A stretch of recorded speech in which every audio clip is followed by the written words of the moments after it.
Hey guys, this is Preeti. Welcome back to my channel. दोस्तों, आज हम बात करने वाले हैं एक 2023 रिलीज्ड मिस्ट्री हॉरर थ्रिलर के बारे में जिसका नाम है व्हाट हैपेंस आफ्टर मिडनाइट। इस कहानी की शुरुआत होती है एक जूलियन नाम की यंग लड़की को दिखाते हुए जो हैम्पटन शहर के एक बहुत ही पॉश होटल में नाइट क्लर्क का काम करता था। उसे हर दिन आने में लेट हो जाती थी, जिस पर उसके मैनेजर लीसा उसे हर दिन टोका करती थी।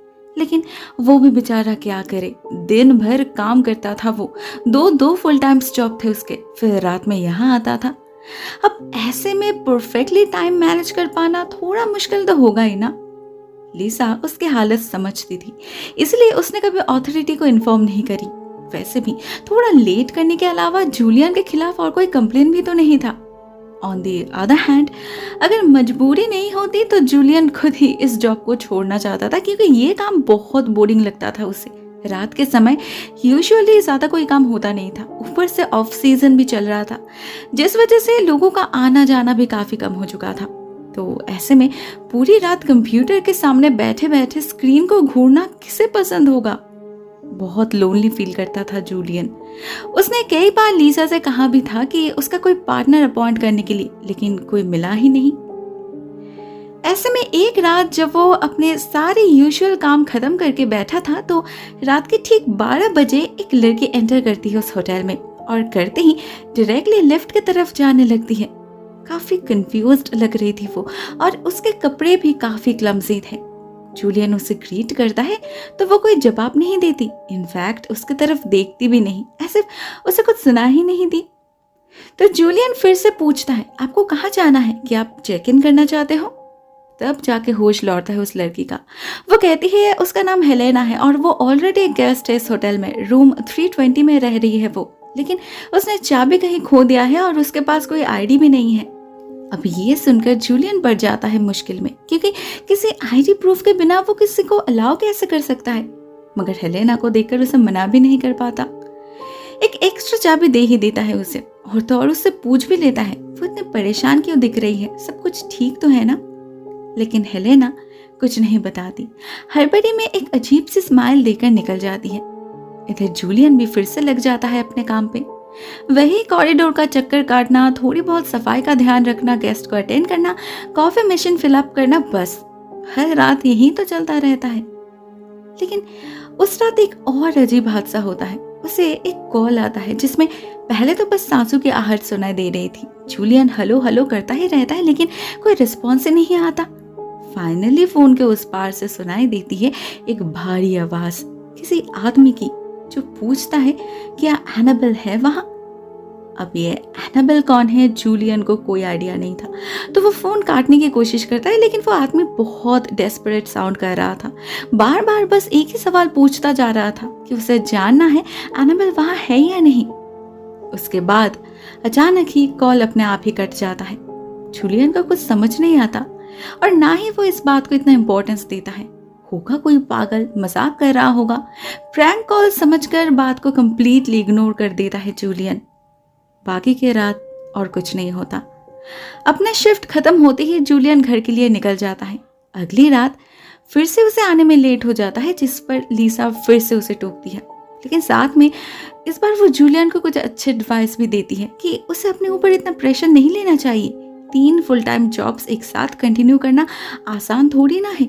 रात में सिर्फ 2 घंटे की नींद मिलती थी उसे, फिर पूरा दिन मशीन की तरह काम करना पड़ता था, ऐसे तो उसकी तबीयत खराब हो जाएगी। खुद जूलियन भी इस बात को जानता था। बहुत दिन हो चुके उसे चैन से सोए हुए। लाइफ में मस्ती मजाक, दोस्तों के साथ कुछ अच्छे टाइम स्पेंड करना, लाइफ को एंजॉय करना, ये सब तो जैसे वो भूल ही चुका है। लेकिन उसके पास और ऑप्शन भी तो नहीं। पैसे उसे चाहिए, जिसके लिए उसे काम करना ही होगा। ये रास्ता उसने खुद चूज किया है, तो कंप्लेन करने से भी क्या फायदा। जूलियन बात को और खींचता नहीं, लीसा के जाते ही लग जाता है अपने काम पे। और उस रात भी कुछ अजीब होता है उसके साथ। 12 बजे के आसपास अचानक ही होटल का मेन एंट्रेंस अपने आप ही खुल जाता है, जो जनरली किसी के आने या जाने पर ही खुलता है। बट दिस टाइम ना कोई बाहर निकला था, ना कोई अंदर आया था। जूलियन तो काफी देर खड़ा भी रहता है गेस्ट को ग्रीट करने के लिए, मगर उसे कोई दिखता ही नहीं। तो उसे लगता है जरूर कोई टेक्निकल ग्लिच होगा। बैठे बैठे सर दर्द करने लगा था उसका, तो वो जाता है हॉलवे का चक्कर काटने, मगर वो नोटिस नहीं करता हॉलवे के दूसरे एंड में कोई खड़ा है। बस एक अजीब सा सेंसेशन फील होता है उसे, एक अनईजी फीलिंग, और कुछ विस्परिंग्स भी सुनाई देती है। लेकिन इस सबसे मजबूर होकर जब वो पीछे मुड़कर देखता है तब उसे हॉलवे खाली मिलता है। It was so weird. Julian को ऐसा पहले कभी नहीं लगा। हाँ, कभी कभी थोड़ा अनकंफर्टेबल जरूर लगता है उसे, जो इतनी बड़ी बिल्डिंग में अकेले रात बिताने पर शायद सभी को लगता, लेकिन ये फीलिंग अलग था। उसका सिक्स्थ सेंस कह रहा था वहां कोई था, मे बी कोई गेस्ट, लेकिन वो अचानक ऐसे कैसे गायब हो गया। जूलियन कुछ समझ नहीं पाता, ना ही फालतू में और दिमाग लगाता है। ऑलरेडी काफी एग्जॉस्टेड हो चुका था वो, तो हो सकता है उसे कोई गलतफहमी हुई होगी। कुछ देर खिड़की के पास ठहर जाता है वो। रात के सन्नाटे में जो सुकून था उसे एंजॉय करने लगता है। मगर दूसरे ही पल जब वो पीछे मुड़ता है तो अचानक ही कांप उठता है उसका शरीर, क्योंकि कोई दबे पांव आके उसके पीछे जो खड़ा था। लेकिन इस पिन ड्रॉप साइलेंस में जूलियन को उसके फुटस्टेप सुनाई कैसे नहीं दी। ऊपर से बहुत ही अजीब था वो आदमी, बहुत ही अजीब नजरों से घूर रहा था उसे, और बातें भी बहुत अजीब कर रहा था। कहता है जूलियन तो बहुत हैंडसम है, उस पर तो जरूर बहुत लड़कियां फिदा होंगे। उसकी बातों से ही जूलियन समझ जाता है वो मेंटली अनस्टेबल है, और उसका चेहरा भी फेमिलियर नहीं लगता उसे। तो जूलियन को शक होता है और वो उससे पूछता भी है क्या वो कोई गेस्ट है। जवाब ना आता है जो काइंड ऑफ एक्सपेक्टेड था। ऑफ सीजन में कभी कभी ऐसे उटपटांग लोग घुस आते हैं होटल में, जरूर कोई ड्रग एडिक्ट होगा। जूलियन उसे जाने के लिए कहकर खुद दूसरे स्टेयरकेस से नीचे चला जाता है और एक लंबा चौड़ा रिपोर्ट लिखने लगता है अपने बॉस को। मगर ठीक तभी एक कॉल आता है उसे। ये रूम नंबर 320 से आ रहा था, मतलब हेलेना रोज ने जिस रूम में चेक इन किया था वहां से। जूलियन के कॉल रिसीव करते ही उसे किसी लड़की की चीखने की आवाज सुनाई देती है। कोई बहुत जोर जोर से रो रही थी और कह रही थी प्लीज मुझे बचाओ, वो मुझे मार डालेगा। ऐसी बातें सुनकर तो किसी की भी हालत खराब हो जाती, जूलियन की भी होती है। लेकिन उसे अपने रिस्पॉन्सिबिलिटी का एहसास भी था, तो वो हिम्मत जुटाता है और 320 के दरवाजे पे जाके नॉक करता है। अंदर ही अंदर काफी घबराया हुआ था वो, पता नहीं अंदर क्या सिचुएशन होगा, क्या देखने मिलेगा उसे। ऊपर से कई बार नॉक करने के बावजूद कोई दरवाजा नहीं खोलता, और एग्जैक्टली जब जूलियन अपना मास्टर कार्ड यूज करने ही वाला होता है ठीक तभी दरवाजा खोलती है हेलेना। लेकिन वो बिल्कुल नॉर्मली बिहेव कर रही थी, जैसे कुछ हुआ ही नहीं। और उस कॉल के बारे में पूछने पर बताती है उसका फोन खराब है, पता नहीं किसका कॉल कनेक्ट हो गया होगा। ऐसा लग रहा था जैसे वो जूलियन को वहां से भगाना चाहती है कुछ भी करके। इवन जब जूलियन अंदर चेक करने की बात करता है तब भी मना कर देती है हेलेना। जूलियन को शक होता है अगर सब कुछ ठीक ही है तो हेलेना इतना परेशान क्यों दिख रही है। उसका बॉडी लैंग्वेज तो कुछ और ही कह रहा है, जरूर कमरे में कोई और भी है। मगर इतना कुछ समझने के बाद भी जूलियन कुछ कर नहीं पाता, क्योंकि ऑफ कोर्स वो फोर्सफुली तो किसी के कमरे में घुस नहीं सकता ना। वो कुछ देर खड़े रह के वापस चला जाता है और उसके कुछ देर बाद रवाना हो जाता है अपने घर के लिए। मगर वो देख नहीं पाता ऊपर 3rd फ्लोर के खिड़की से एक आदमी उसे देख रहा है, और ये वही आदमी है जिससे कुछ देर पहले जूलियन की मुलाकात हुई थी। मतलब वो अभी तक गया नहीं। इस सब से बेखबर जूलियन को ये शक होने लगा था कि कहीं ये सब उसी का इमेजिनेशन तो नहीं, क्योंकि अगर सच होता तो होटल में किसी और को भी तो भनक लगती ना। मगर किसी ने ऐसा कुछ भी नहीं सुना, ना लीसा ने उसे कुछ बताया। मतलब साफ है जरूर वो ही हेलुसिनेट कर रहा होगा। इतने रातों से उसकी नींद पूरी नहीं हुई, 2 पल का रेस्ट नहीं मिला उसे, उसका कुछ तो इफेक्ट होगा ना। ऊपर से उसी रात जूलियन नोटिस करता है 320 खाली है, मतलब हेलेना ने चेकआउट कर लिया है। मगर कब? पता नहीं क्यों उसे बहुत अजीब लग रहा था। कल रात ही वो सब हुआ और आज उसने चेकआउट कर लिया। वो और अपनी क्यूरियोसिटी होल्ड नहीं कर पाता। लीसा से पूछ ही लेता है उसे कुछ पता है या नहीं। मगर उसके जवाब में लीसा जो कहती है उसकी उम्मीद बिल्कुल भी नहीं थी जूलियन को। लीसा बताती है कौन है लेना, 320 में कोई नहीं रह रहा। इनफैक्ट उस रूम को तो अनलिस्टेड किया गया है। मेंटेनेंस में कुछ प्रॉब्लम की वजह से पिछले कई महीनों से खाली पड़ा है वो रूम। लीसा की बातें सुनकर जूलियन को समझ नहीं आता वो क्या रिस्पॉन्स करे। हैरानी में बिल्कुल स्टंट हो चुका था वो।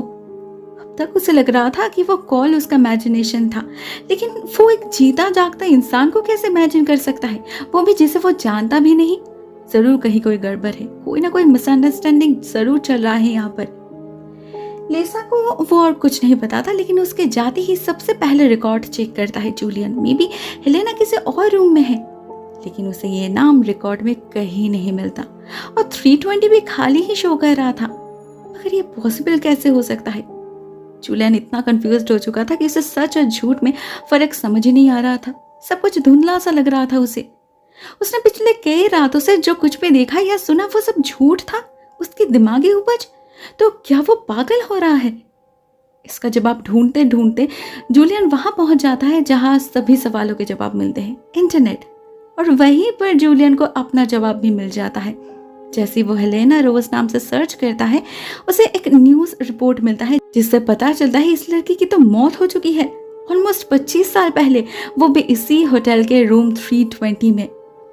रिपोर्ट में यह भी लिखा था कि वो किसी स्टॉकर से छुपने की कोशिश कर रही थी, जिससे बचने के लिए ही उसने अपना घर छोड़ा था और इस होटल में आके एक स्यूडोनेम से अपने लिए रूम बुक करी थी, जो नाम था एनाबेल। लेकिन इतना कुछ करके भी कोई फायदा नहीं हुआ। आखिरकार उस स्टॉकर ने उसे ढूंढ ही लिया और एक रात 12 बजे के बाद इस होटल में आके ब्रूटली गोली से उसे खून करके खुद भी सुसाइड कर ली। उस टाइम होटल में जो वर्कर्स थे और जो गेस्ट थे, उन सभी ने हेलेना की चीखें सुनी थी और रूम 320 से जोर जोर से झगड़ने की आवाज भी आ रही थी। इवन उस स्टॉकर को भी देखा था उन लोगों ने होटल लॉबी में भटकते हुए, जो बहुत ही इरेटिक बिहेव कर रहा था। मगर किसी को भी बिल्कुल भी आइडिया नहीं था कि वो ऐसा कुछ कर सकता है। वो तो मल्टीपल गन शॉट के आवाज से जब सभी ने 911 पे कॉल किया, तब जाके पुलिस को हेलेना और उस स्टॉकर की लाश मिली। बेचारी हेलेना सिर्फ 21 की उम्र में एक पागल आशिक के हाथों मरना पड़ा था उसे। ये आदमी उसमें पिछले कई दिनों से परेशान कर रहा था, जिसके बारे में उसने अपने परिवार वालों से भी कहा था, लेकिन किसी ने उसे इम्पोर्टेंस ही नहीं दिया। अगर देते तो शायद आज वो जिंदा होती। इस न्यूज रिपोर्ट में हेलेना के साथ साथ उस आदमी की फोटो भी थी, जिसे देखकर जूलियन समझ जाता है ये वही आदमी है जो उसे मिला था, और वो कॉल भी जरूर इसी ने किया था, तभी तो एनाबेल को ढूंढ रहा था वो। और इसीलिए हेलेना रोज नाम की कोई एंट्री नहीं है रिकॉर्ड में। मतलब पिछले 3 रातों से जूलियन ने जो कुछ भी देखा वो उसका इमेजिनेशन नहीं था, 25 साल पहले हुए उस हादसे की रिपीटेशन थी, जो शायद हर साल होता है। इस महीने की इस तारीख पर हेलेना की आत्मा हर साल आती है उस पागल सनकी से बचने के लिए, मगर हर रात उसी के हाथों मरना पड़ता है उसे। ये डेफिनेटली कोई नॉर्मल हादसा तो नहीं था, सुपर नेचुरल था, मगर इसमें जूलियन कैसे फंस गया ओनली गॉड नोस। शायद वो एक्स्ट्रा सेंसिटिव है इसलिए। लेकिन अब वो क्या करे, कैसे भुला दे इस हादसे को? आज की रात भी तो उसे यहीं पर बिताना है। जूलियन इन सारे थॉट्स में ऐसे खोया था कि उसे पता ही नहीं चला कब 12 बज चुका था। उसका होश लौटता है फोन के घंटी से, मगर ये कॉल रूम 320 से आ रहा था। डिस्प्ले में नाम शो हो रहा था, मिस हेलेना रोज। उसे रिसीव करते ही एक मीठी सी आवाज सुनाई देती है जूलियन को, जो उसे कुछ फ्रेश टॉवल्स ले जाने के लिए कहती है। जूलियन समझ नहीं पाता ये कैसे कोई आत्मा हो सकती है। जरूर उस कमरे में कोई और है या फिर रूम नंबर मेस्ड अप हुआ है। डर और क्यूरियोसिटी के बीच एक अजीब कश्मकश में फंस चुका था वो, लेकिन एट लास्ट जाने की डिसाइड कर ही लेता है जूलियन। मगर उस फ्लोर पे पहुंचते ही एक गोली की आवाज से उसके कदम लड़खड़ा जाते हैं। ये आवाज तो उसी कमरे की तरफ से आ रही थी, लेकिन उस तक पहुंचने से पहले एक झटका लगता है उसे वही आदमी दिखता है जिसके हाथ में गन और चेहरे पर खून के छींटे थे।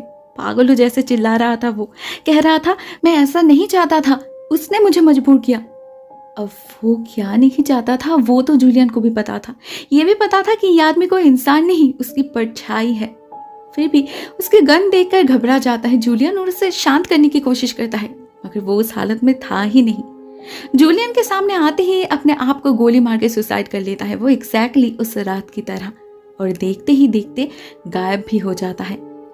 इसके बाद जूलियन जाता है 320 में, लेकिन इस बार नॉक करके भी कोई फायदा नहीं होता, कोई दरवाजा ही नहीं खोलता।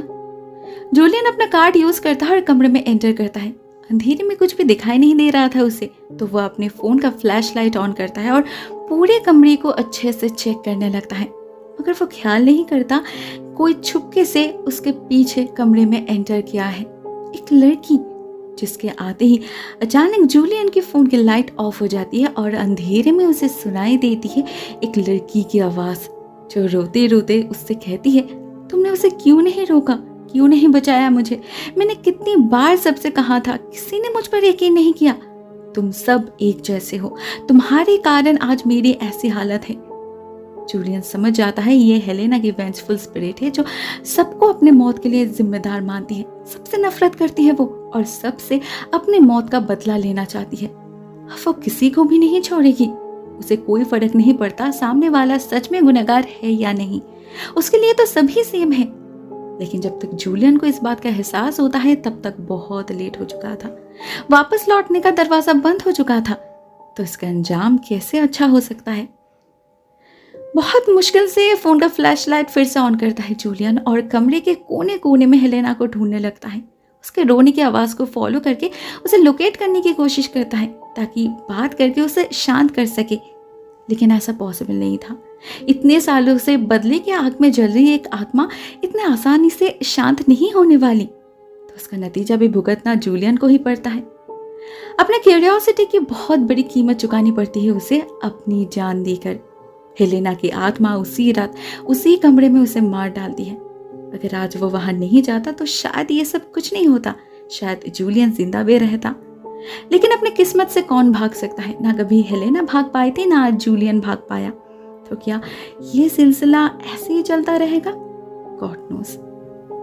दोस्तों, ये कहानी यहीं पर एंड हो जाती है। ऑनेस्टली स्पीकिंग, मुझे इस कहानी का बिल्डअप स्टार्टिंग से बहुत अच्छा लग रहा था। स्क्रिप्ट बहुत अच्छी थी, एक पल के लिए भी अटेंशन कहीं लूज नहीं हो रहा था। बट एट द एंड पता नहीं क्या मेस्ड अप हुआ। जूलियन के कैरेक्टर को ऐसे अचानक क्यों खत्म कर दिया गया? आपको नहीं लगता उसे और थोड़ा एक्सपोजर देना चाहिए था? उसके कैरेक्टर को इतना अच्छे से पोर्ट्रे किया गया, इतना डेप्थ दिया गया, ऐसे अनजस्ट एंड के लिए? Isn't it wrong? ऐसा भी तो हो सकता था ना कि वो हेलेना की आत्मा को सच में शांत कर पाता और उससे बात करके समहाउ उसे मुक्ति दिला पाता।